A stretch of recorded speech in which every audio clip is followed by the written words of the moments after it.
우리는 사실 그 하나님께서 주시는, 우리에게 주시는 그런 은혜, 우리에게 주시는 삶, 우리들의 생명을 그냥 헛되이 아니면 그냥 대충 살아가고 싶은 사람은 아무도 없을 것입니다. 그래도 우리에게 맡겨진 삶이기 때문에, 우리가 살아가야 되는 이런 삶이기 때문에 최소한은 그래도 좀 의미 있는, 좀 값어치 있는 그런 삶을 살아가야 되는 것이 우리들의 모습이 아닌가. 여러분 안 그러십니까? 여기에서 지금 여기 앉아 계시지만 나는 이 세상을 그냥 대충 살아갈 거야, 그냥 시간이 있는 대로 그냥 대충 살다가 그냥 대충 이렇게 숨이 막 끊어지면 그거로 그냥 끝나는 거야, 이렇게 생각하시는 분은 아무도 없을 것입니다. 왜냐하면 하나님께서는 참 귀한 생명을 주셨기 때문입니다. 근데 여러분들, 우리가 이런 귀한 생명, 하나님께 주시는 이런 귀한 생명을 그 아름답고 귀하게 살아갈 수 있는 방법, 가장 귀하고 소중하게 살아갈 수 있는 방법이 어떤 방법인 줄 아십니까? 그것은 바로 성경에 말씀하신 바와 같이 하나님과 동행하는 삶입니다. 하나님과 동행하는 삶. 이 하나님과 동행하게 되면요, 우리가 생각하는 것 이상의 하나님의 것들을 발견하면서 참 멋들어지게 살아갈 수가 있습니다. 우리가 가끔 가다가 인생을 살아가면서 참 어느 때는 안타까워요. 그런 삶, 하나님께서 함께 하심으로 인해서 우리에게 참 역사하시는 그런 삶을 좀 체험했으면 좋겠다. 우리 사랑하는 모든 베델 가족 중 모두가 정말 삶 속에서, 삶 안에서 역사하신 하나님, 예배뿐만 아니라 삶 안에서 축복하신 하나님, 그런 하나님을 좀 발견했으면 좋겠다. 이것이 요새 저의 기도의 제목입니다. 근데요, 그런 삶을 위해서 우리가 정말 가장 기본적으로 해야 될 것이 무엇이냐면 바로 예배입니다. 예배가 왜 중요하냐면, 여러분 말씀드렸죠? 예배는 하나님께서 제정하신 거예요. 그래서 예배를 통해서 하나님께서 함께 하시기를 원하셨고요, 또 예배를 통해서 하나님은 하나님의 말씀을 주시기를 원하셨다는 것이죠. 그래서 이 예배를 통해서 많은 이들이 그렇게 살아가야 되고, 또 그 예배가 이 예배당에서뿐만 아니라 여러분들의 삶 속에서 계속해서 이어지기를 원하고 계십니다. 그래서 그 이어지기를 원하고 계시는 것에 그 연합감리교회에서는 이제 그것을 이제 4가지 자료로 계속해서 이어져 나갈 수 있는 그런 그 중요한 자료를 지금 제공해 주고 있습니다. 여러분, 새가족반 하신 분 혹시 기억하십니까? 연합감리교회 그 인간 삶에 있어서 4가지 자료. 첫 번째는 성경이죠, 그죠? 성경, 그리고 경험, 이성, 전통. 이러한 정말 전통과 그리고 경험과 이 이성을 통하여서 하나님께서는 인간이 잘 이루어 나가게 하게 하셨는데요, 그 인간이 그렇게 이루어 나가게 하시는 가장 기본적인 것, 중심되는 것을 바로 성경으로 말씀을 하고 있습니다. 그래서 우리가 어떻게 살아갈 때, 우리가 어떤 상황에서 살아갈 때, 그랬을 때 그것이 옳은가 그른가를 무엇으로 분별할 수 있느냐? 바로 말씀으로 분별하도록 하셨다는 거죠.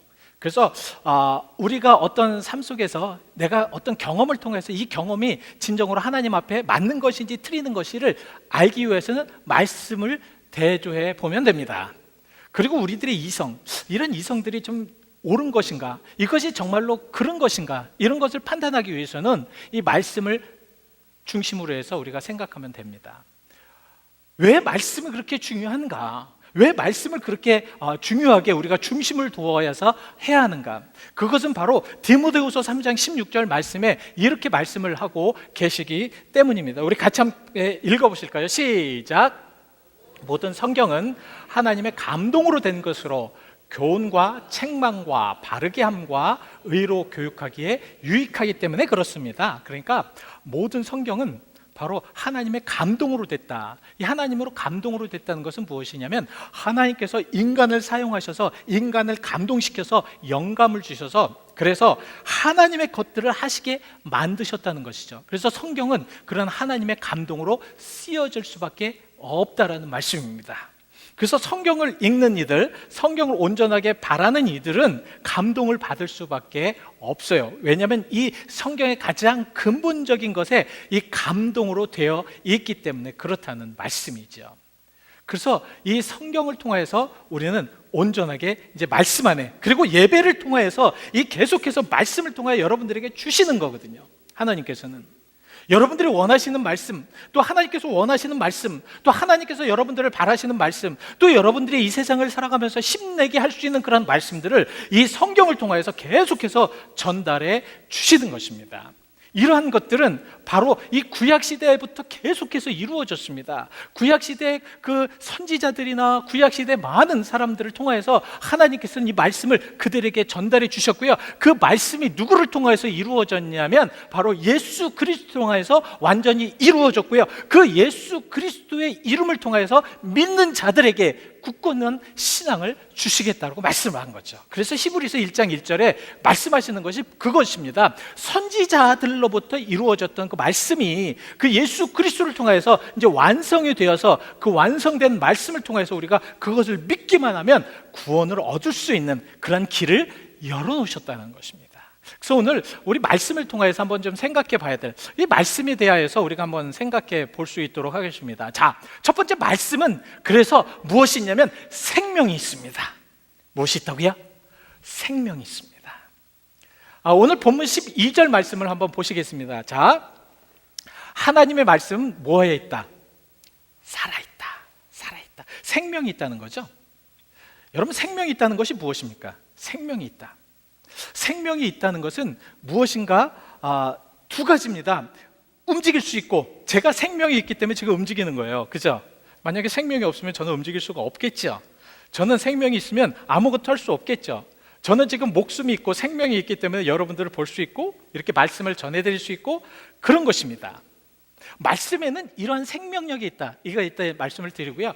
그 다음에 말씀에는요, 그리고 이런 살아있다라는 그 생명력이 있다라는 것은 죽은 것을 살리는 능력이 있습니다. 여러분, 그 사람이 어디를 다치잖아요. 다치면 그 생명이 있는 세포들은 어떻게 합니까? 그 다친 세포들을 자꾸 감싸고 해서 치료하잖아요, 서로가. 그죠? 참 기가 막히더라고요. 인간이 어디는 이제 다치고 또 어디 이제 힘들게 되면 이 생명력이 있고요, 건강한 세포들은 그것을 막아서 그 새로운 생명력을 부어줘서 그 개를 아물게 합니다. 참 희한하죠. 그래서 참 어느 때 보면 참 귀해요. 이 생명력이라는 것이 얼마나 귀한가. 이 정말 한파를 이겨서 영하 20도, 30도에 정말 아무것도 없는 그런 대지, 겨울에는 정말 어떻게 생명이 살 수 있을까라는 그런 대지에도요, 봄이 되고 생명력이 싹 트여지기 시작하면 그 대지에 푸릇푸릇한 아름다운 생명력이 일어나는 것입니다. 여러분, 살아있다는 생명은 바로 그런 것이거든요. 근데 분명히 하나님의 말씀은 살아있다라고 말씀을 하고 있습니다. 그 말씀이 살아있다는 것은 어디에서 우리가 가장 크게 볼 수 있냐면 창세기에서 볼 수가 있습니다.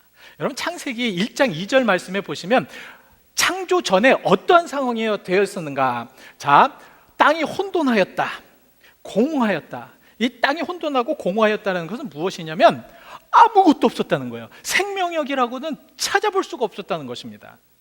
여러분, 우리가 지금 생명력이 있기 때문에 생명력에 대해서 알 수 있고 느낄 수 있고 깨달을 수 있지만, 지금 저 말씀은 아무것도, 숨 쉴 수 있는 것도, 생명력 있는 것도, 움직이는 것도 아무것도 없는 그냥 공허한 상태, 빈 상태, 허망한 상태를 말씀을 하고 있는 것입니다.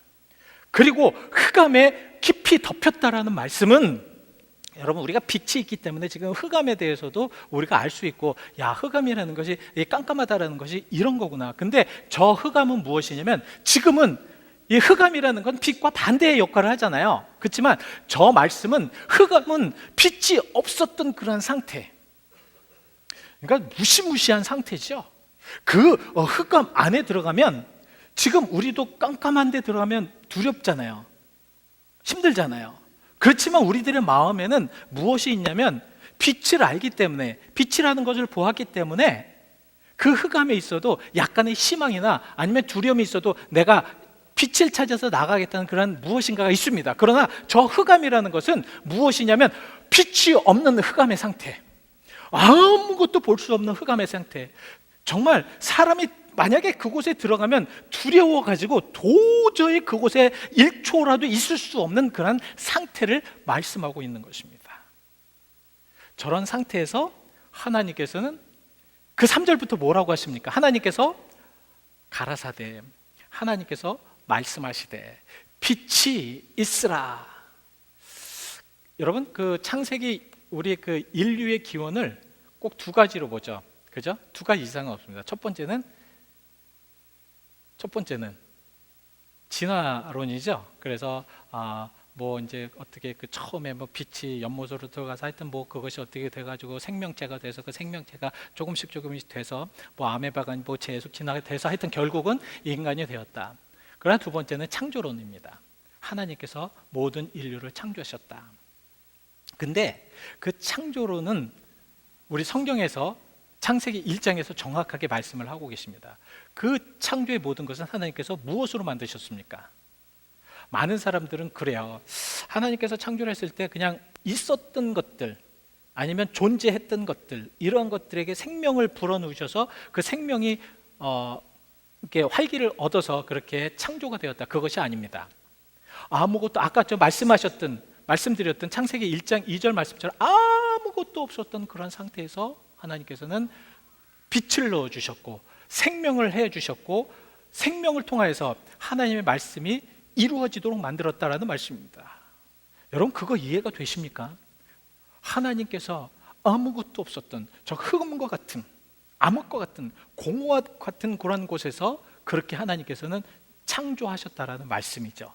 자, 여기에서 이제 우리가 이런 생각을 해봤어요. 저는 저런 하나님이라면, 저렇게 하나님께서 천지를 창조하셨고 아무것도 없는 곳에서 생명을 창조하시고 주관하셨던 하나님이라면 벳세다 광야에서 오병이어가 믿어집니다. 그렇지 않습니까? 무슨 얘기인지 아무것도 모르십니까? 예? 그리고 저런 창조의 하나님이라면 바다를 잠잠하게 하실 수 있는 능력도 이해가 됩니다.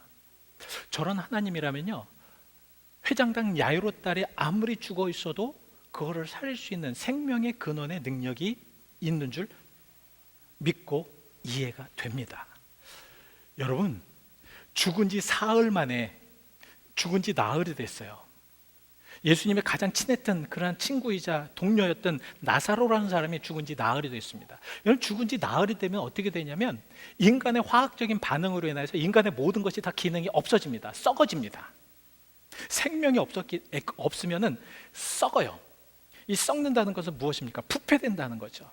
이 부패된, 이 나흘이 된, 그 무덤에 들어간 지 나흘이 된, 이게 어디에 나오면 요한복음 11장 17절에 말씀을 하고 있습니다. 저렇게 나흘이 된 나사로를 예수님께서 살리시는 것이 이해가 됩니다. 그래서 우리 그리스도인들은 저러한 삶 속에서 역사가 일어날 수가 있다는 거죠. 우리가 어떠한 믿음을 가지고 있느냐, 얼마큼의 믿음을 갖고 있느냐에 따라서 저 하나님이 믿어지신다면 저 하나님이 역사하시는 것을 우리는 분명히 체험할 수가 있다는 거지요. 그래서 우리는 이런 믿음을 가지고 살아갈 수 있고 그 말씀의 그 신비스러움을 찾아서 우리가 나아갈 수가 있는 것입니다. 그래서 저런 말씀을 주시기 위하여서 하나님이 살아있다, 내가 너희들과 함께한다, 나는 너희들이 하나님이다, 나를 좀 받아오. 그러면서 구약시대부터 하나님께서는 선지자들과 예언자들에게 이 생명의 말씀을 그들에게 주어서 그들에게 전달하게 하셨습니다. 그들을 통해서 그 말씀만 들으면, 그 말씀을 듣고 하나님께로 오면 하나님께서 주시는 그 놀라운 축복, 하나님께서 함께 하심으로 되어지는 많은 것들, 인간의 생각으로는 이해되지 않지만 하나님께서 함께 하심으로 되어지는 많은 것들을 경험하게 하셨다라는 것입니다. 근데 신약 시대에 와서는 그러한 능력의 말씀이 아예 육신이 되어서 오셨습니다. 이것이 바로 요한복음 1장 14절에 말씀을 하고 있는 것입니다. 요한복음 1장 14절에 말씀이 육신이 되어서 우리 안에 거하셨다. 이제 말씀이 직접 우리와 함께 하셔서 이 말씀을 통하여서 이제 선지자적인 그런 말씀이 없어도 우리는 진정으로 언제나 어디서나 이 말씀을 통하여서 우리는 하나님의 살아계심과 역사하심을 깨달을 수가 있는 것입니다. 그래서 우리는 이 말씀 속에 그러면 우리 이제 어떤 상황인가, 이 말씀을 받으면 우리가 어떤 상황이 될 수 있는가? 여러분, 말씀은 살아있다고 분명히 성경에는 말씀을 하고 있습니다. 말씀은 살아있습니다. 생명력이 있습니다. 그럼 이 생명력이 있는 이 말씀을 통해서 우리는 무엇을 이제 알 수 있는가? 첫 번째는 모든 것을 드러낼 수 있는 역사를 우리는 체험할 수가 있습니다. 오늘 본문 12절을 다시 한번 보시면요, 자, 하나님의 말씀 살아있는데, 자, 좌우에 어떤 날쌘 곰보다 예리하여 혼과 영과 관절과 골수를 찔러 쪼개게까지 한다. 이게 무슨 말씀입니까? 꼭 수술하는 것 같지 않아요? 그죠? 여러분, 수술을 왜 하시나요? 모르실 것 같아서 제가 또, 여러분들은 워낙 사지선다양에 익숙해 주셔서 또 4개면은 헷갈리실까봐 2개만 골라왔습니다.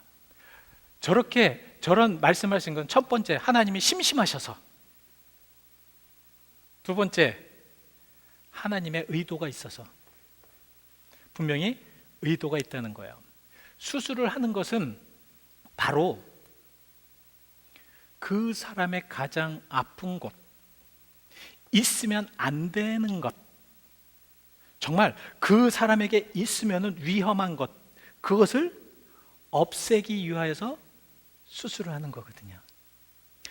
하나님의 말씀으로 우리의 그러니까 골절과 또 혼과 모든 것을 쪼개기까지 할 수 있다는 것은 무엇이냐면, 우리의 가장 잘못된 것, 우리가 이 세상에서 살아갔을 때 그것을 가지면 안 될 것들을 드러내시기 위하여서 하신다라는 것이죠.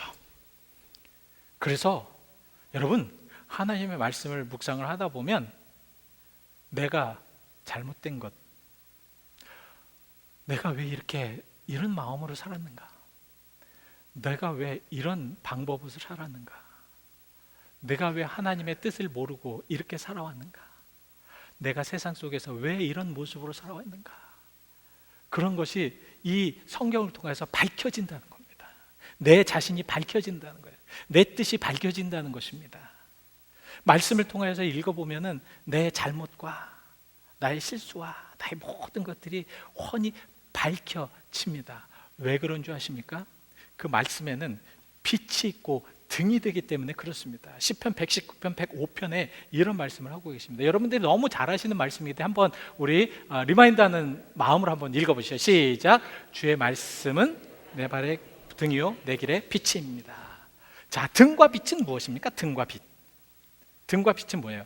밝혀주는 거잖아요. 그러니까 말씀은 내게 밝혀주셔서 내가 정말로 나의 모든 것, 내가 살아온 모든 삶, 이런 것들을 깨닫게 해주신다는 거죠.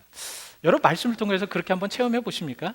근데 말씀에는 분명히 그런 능력이 있습니다. 그래서 우리는 그런 마음속에 살아야 되고, 두 번째는 우리의 영혼을 소생시키십니다. 이 소생시킨다는 게 뭐예요? 새로 태어나게 하고, 또 무엇인가 막 죽은 영혼들, 막 정말 더 이상 가망이 없는 것들을 힘을 주고 생명을 주어서 그걸 다시 한번 일으킨다라는 의미죠. 하나님의 말씀은 나의 좌절된, 내가 도저히 더 이상 이제 할 수가 없는, 하나님 나 이제 못하겠습니다, 하나님 나는 이제 더 이상 안 되겠습니다. 이 성경을 많이 이제 읽어보시면요, 참 하나님의 사람들, 특별히 예언자들이나 선지자들이 도저히 못하고 한다고 할 때 하나님 도저히 안 됩니다, 불가능한 것 이제 더 이상 시키지 마십시오, 저는 못하겠습니다라고 할 때, 그때 하나님께서 찾아오십니다. 무엇을 가지고? 말씀을 가지고. 그래서 그 말씀에 그들에게 힘을 줍니다. 소생케 합니다. 그래서 엘리야는 정말 그 하나님께 주시는 말씀에 그러한 또 양식을 먹고, 또 하나님께서 주시는 그 것을 먹고 얼마나 열심히 사역을 감당했습니까? 여러분, 말씀 속에 여러분들 한번 그걸 체험해 보시길 바랍니다. 이건 참 이게 다 안타까운 게, 정말 이 말씀을 통해서 한번 그런 경험이 여러분들의 꼭 일생에 한 번은 있으시길 바랍니다. 한 번은 있으셔야 그때부터 시작이 되거든요, 그러한 체험이. 그래서 이 말씀은 막 그냥 모든 것을 그냥 소생시키시는데요. 그래서 다윗은 시편 23편 3절에 이렇게 말씀을 하고 있습니다. 자, 내 영혼을 소생시키고 자기 이름을 위하여 의의 길로 인도하십니다. 나의 죽었던 영혼, 참 좌절해서 도저히 일어날 수 없는 그런 영혼들을 다시 한번 소생시켜서 일으키셔서 무슨 길로? 하나님의 의의 길로 인도하십니다. 하시고 있습니다. 이것이 바로 말씀의 힘입니다. 말씀의 모습입니다. 만약에 우리가 말씀을 묵상하고 말씀을 진정으로 묵상한다면 이렇게 영혼을 소생시키시는, 저도 어느 때는 좌르저르되고 이거 하나님 이제는 끝이죠? 이제 그만해도 되겠죠? 하나님 이제는 안 되겠죠? 이렇게 무릎을 꿇고 기도했을 때 하나님께서는 말씀으로 다가오실 때가 있습니다. 그 말씀으로 다가오실 때 다시 한번 힘을 얻게 하셔서 다시 일어나서 힘차게 저 문 밖을 나가면서 다시 힘차게 살아갈 수가 있는 것이거든요. 그리고 세 번째, 이 말씀의 모습은 어떤 모습으로 하나? 변화의 모습으로 나옵니다. 말씀을 묵상하는 자들은 많이 변해요. 변할 수밖에 없어요. 왜냐하면 하나님 그 말씀을 통해서 변화되게 만드시기 때문에 그렇습니다. 근데 많은 분들은 그거를 잘 이해를 못 하시는데, 여러분, 이 말씀을 통해서 변화되는 그러한 모습들은 정말 하나님께서 역사하시는 그런 모습인데요. 디모데후서 3장 17절에 이렇게 말씀을 하고 있습니다. 하나님의 사람으로 온전케 만든다는 거죠. 말씀을 통해서 변화되면요, 자꾸 하나님의 사람으로 온전케 됩니다. 세상적인 사람과 세상적인 모습에 살다가도 말씀에 들어가면 그 말씀이 하나님의 사람으로 온전케 되는 것이죠. 그래서 이 말씀에는 정말 우리가 꼭 필요한 것이 무엇이냐면 이 말씀을, 그래서 여러분들 세 번째는 생명의 양식으로 삼으셔야 됩니다. 우리는 육신의 양식이 없어서 못 먹으면 참 어렵잖아요. 힘이 없어가지고 도저히 무엇을 아무것도 할 수 없는 그런 상태가 되지 않습니까? 그렇죠? 여러분들 한 3일만 한번 금식해 보시죠. 금식할 때에도 이제 여러분들 이제 사순절에는 많이 오래 금식하시는 분들도 계시지만, 금식할 때 가장 힘들 때가 어느 때냐면 한 3일 정도 될 때입니다. 3일 될 때는 생각지도 않은 그런 먹고 싶었던 것들이 막 환상으로 날아다녀요. 그만큼 인간이 먹지 못하면 어렵습니다. 그래서 인간은 먹어야 삽니다. 먹어야 생동력이 있고 먹어야 그렇게 삽니다. 하나님의 말씀도 마찬가지예요. 우리의 영혼을 살리기 위해서는 하나님의 말씀을 묵상하시고 하나님의 말씀을 드셔야 됩니다. 영혼의 양식으로 드셔야 돼요. 그렇다고 여러분들이 이거 찢어서 드시라는 거 아니에요. 그러지 마시고 말씀을 묵상해서 나의 것으로 만들라는 거죠. 말씀 묵상해서 나의 것으로 만들면 그것이, 여러분, 육신의 그런 양식은 우리들의 육체가 살아있을 동안에는 그것으로 인해서 건강하게 살 수가 있지요. 그죠? 그래서 병원에서도 불가능한 그런 사람에게는 곡기를 끊습니다. 이제 더 이상 안 되는 사람에게는 먹을 것을 안 줘요. 이제 못 먹으니까, 받아먹지를 못하니까, 소화가 안 되니까 주고 싶어도 못 줍니다. 그러면 그 사람은 그 연한에 따라서 이제 끝나는 거지만, 지금 영적인 것은 무엇을 말씀하냐면 이 말씀을 통해서 영원한 생명을 얻을 수 있다는 것이 중요합니다. 왜냐하면 성경에 그래서 말씀하시는 거예요. 성경은 정말 죽어져가는 씨가 아니라 살아 영원한 생명을 얻는 씨로 우리에게 이 말씀을 주셨다고 베드로후서 1장 23절에 말씀하기 때문에 그렇습니다. 그래서 베드로후서 1장 23절에 뭐라고 하시면, 썩지 아니할 씨로 된 것, 무엇이냐면 하나님의 말씀은 바로 썩지 아니할 것으로 된 것이라는 거예요. 썩지 아니할 것으로 됐기 때문에 이 말씀을 여러분들 묵상하시면 여러분들이 생동력을 얻고요, 여러분들이 죽은 영혼들이 다시 살아나게 되고요, 여러분들이 정말 연약했던 그러한 영혼들이 새로운 힘을 얻을 수 있다라는 것이죠. 그래서 로마서 10장 17절에는 계속해서 말씀은 들어라, 말씀을 들어라, 그 들음을 믿음을 통해서 날 수가 있다. 그래서 계속해서 들으라는 거예요. 계속해서 먹으라는 거예요. 계속해서 양식을 섭취하라는 겁니다. 그럴 때 하나님의 역사는 일어날 수가 있다는 거죠. 세상은 참 악하여졌어요. 그렇죠? 여러분들이 생각하는 것보다 세상은 참 도전을 해오는 그런 여러 가지 상황들이 우리에게 많습니다. 근데 그 도전과 그 위험한 그런 여러 가지 상황들을 우리가 어떻게 이길 수 있느냐? 가장 중요한 것은 말씀입니다. 여러분, 일주일에 한 번씩 168시간 동안에 우리가 이제 여러분들은 거의 다 여기 한 70% 정도는 일주일에 한 번씩 여기 오셔서 이제 예배 드리셔요. 그죠? 예배 드리셔서 이제 매일 못 나오시고 또 어떤 상황에 못 나오시고, 그렇다면 저는 그런 생각을 해요. 168시간 동안에 지금 이 말씀이 주어지는 것은 한 3, 40분인데 이 3, 40분 동안에 정말 여러분들에게 어떠한 그 영의 양식을 얻을 수 있을까? 영의 양식을 어떤 마음으로 얻을 수 있을까? 그리고 그 양식을 먹고 세상에 나가서 정말 이겨낼 수 있는, 모든 악에서 이겨낼 수 있는 그런 주님의 사람이 될 수 있을까? 그래서 마지막으로 예수님께서 주셨던 말씀 여러분들에게 드립니다. 마태복음 4장 4절 말씀, 이렇게 말씀을 하셨습니다. 사람이 떡으로만 살 것이 아니라 하나님의 입으로부터 나오는 모든 말씀으로 살 것이니라. 여러분, 인간은 먹는 거로만 살 수 있다라고 생각을 합니다. 그러나 우리 그리스도인들은 먹는 것뿐만 아니라 영의 양식인 말씀을 우리가 묵상하지 않으면, 말씀을 온전하게 묵상하지 않으면 우리는 살 수가 없습니다. 여러분, 분명히 알아두시길 바랍니다. 그래서 우리는 정말 그 하나님의 말씀 안에 깊숙하게 들어가서 그 말씀 속에 이제 살아갈 수 있도록, 여러분, 그런 삶 속에 정말 승리하는 삶이 되시기를 축원드립니다. 이러한 말씀을 통해서 여러분들은 분명히 승리하실 것입니다. 이 말씀을 통해서 하나님은 여러분들을 역사하실 것입니다. 그래서 정말 내 영혼이 은총 입어 모든 것이 다 벗고 보니 정말 이 세상은 오직 하나님의 나라로 변할 수밖에 없습니다. 그런 고백, 우리 같이 함께 찬송하시죠.